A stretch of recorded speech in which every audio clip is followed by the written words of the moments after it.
Shalom Bapak Ibu Saudara-saudari yang dikasihi dan mengasihi Tuhan. Kita bersyukur hari ini Tuhan memberkati kita. Mari sebelum kita membaca merenungkan firman Tuhan, kita berdoa. Tuhan, terima kasih, kami bersyukur pagi ini Engkau memberkati kami. Kami ada sebagaimana kami ada, semua karena berkat kemurahan-Mu. Sebentar kami akan membaca, merenungkan firman-Mu, berfirmanlah dan biarlah kami mengerti apa yang menjadi kehendak-Mu di dalam hidup kami. Kami berdoa di dalam nama Tuhan Yesus Kristus, haleluya, amin. Ayat bacaan kita hari ini terambil dari Efesus pasal yang keempat, ayatnya yang ke-32. Tetapi hendaklah kamu ramah seorang terhadap yang lain, penuh kasih mesra dan saling mengampuni, sebagaimana Allah di dalam Kristus telah mengampuni kamu. Amin. Demikian firman Tuhan, mari kita merenungkannya.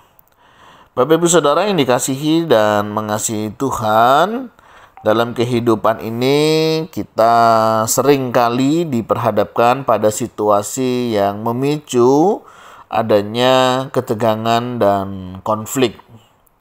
Baik itu dalam hubungan dengan keluarga, teman, atau bahkan rekan kerja.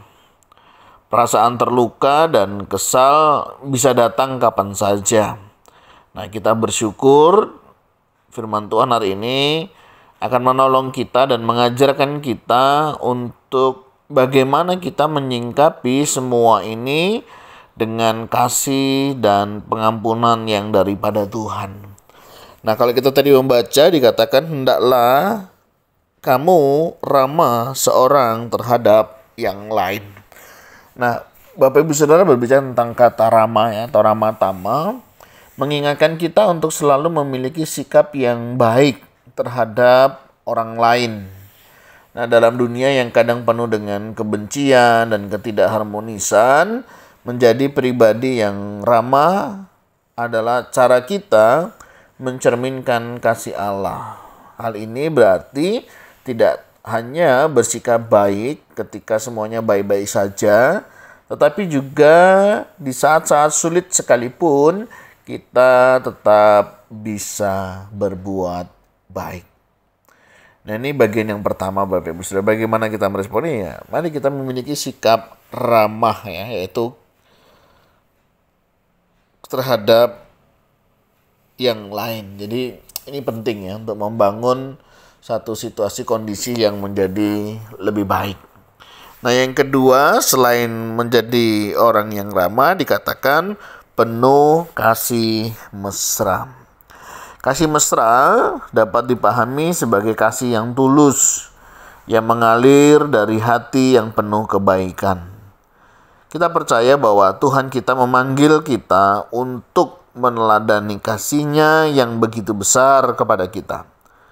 Jadi pertanyaannya, apakah kita sudah mengasihi orang lain seperti Tuhan juga mengasihi kita? Kasih mesra ini adalah penggerak kita untuk lebih peduli dan memahami perasaan orang lain, bukan hanya mementingkan diri sendiri. Ya, dalam kehidupan kita sehari-hari, seringkali kan terlihat ya keegoisan kita, ketidakpedulian kita. Tapi hari ini kita mau belajar dari firman Tuhan untuk kita belajar peduli, ya, belajar memperhatikan. Ini penting Bapak Ibu Saudara. Mulai kita dengan doa misalnya, dengan kita memperhatikan apa yang menjadi kebutuhannya, ini akan menjadi sesuatu yang sangat baik. Nah, hal yang selanjutnya dikatakan di sini yaitu saling mengampuni. Mengampuni bukanlah hal yang mudah memang, terutama ketika kita merasa dirugikan. Namun di dalam Efesus 4:32 yang kita baca mengingatkan kita bahwa pengampunan adalah bagian penting dari hubungan kita dengan sesama, di mana pengampunan membawa kedamaian, memulihkan hubungan, dan membuat hati kita lebih ringan. Tuhan sendiri telah mengampuni kita melalui pengorbanan Kristus di kayu salib. Dan Dia menghendaki kita untuk mengampuni satu sama lain dengan cara yang sama. Bapak Ibu Saudara, mengampuni ini penting. Ya, selain buat orang lain, ini juga menolong kesehatan kita. Ya, dengan kita mengampuni, saya yakin percaya hidup kita itu jauh lebih enak, lebih nikmat begitu ya, tanpa ada beban yang harus kita pikul setiap hari. Orang-orang yang sulit mengampuni itu akan menjadikan beban di dalam hidupnya sendiri. Nah, bagaimana kita mengampuni? Ya, seperti Allah mengampuni. Tuhan mengampuni kita tidak karena kita layak, tetapi karena kasih-Nya yang besar. Demikian juga kita dipanggil untuk mengampuni bukan karena orang lain selalu layak mendapatkannya, tetapi justru karena kasih dan kebaikan Tuhan yang telah terlebih dahulu kita terima. Pengampunan kita kepada orang lain adalah cerminan dari pengampunan yang telah kita terima daripadanya. Sebab itu saudara, tidak ada alasan untuk kita tidak mengampuni, karena Tuhan sudah lebih dulu mengampuni setiap kita. Nah, menjadi pertanyaan refleksi buat kita yang pertama, adakah sampai hari ini ya orang yang sulit untuk kita ampuni? Mungkin saudara pernah jengkel, saudara pernah kecewa, atau mungkin pernah dikecewakan. Adakah saudara orang-orang yang demikian? Jika ada, apa yang menghalangi kita untuk mengampuni mereka? Yang kedua, bagaimana kita bisa menjadi pribadi yang lebih ramah, tamah, dan penuh kasih mesra kepada orang di sekitar kita? Ya, paling tidak kita bisa belajar ya seperti di SPBU, memberikan salam, sapa begitu ya, mulai dari nol ya, seperti petugas-petugas yang lain saya melihat ini dilakukan. Nah, bagaimana kita sebagai anak Tuhan? Bisakah kita juga dengan senyum, salam, sapa juga kita bisa memulainya?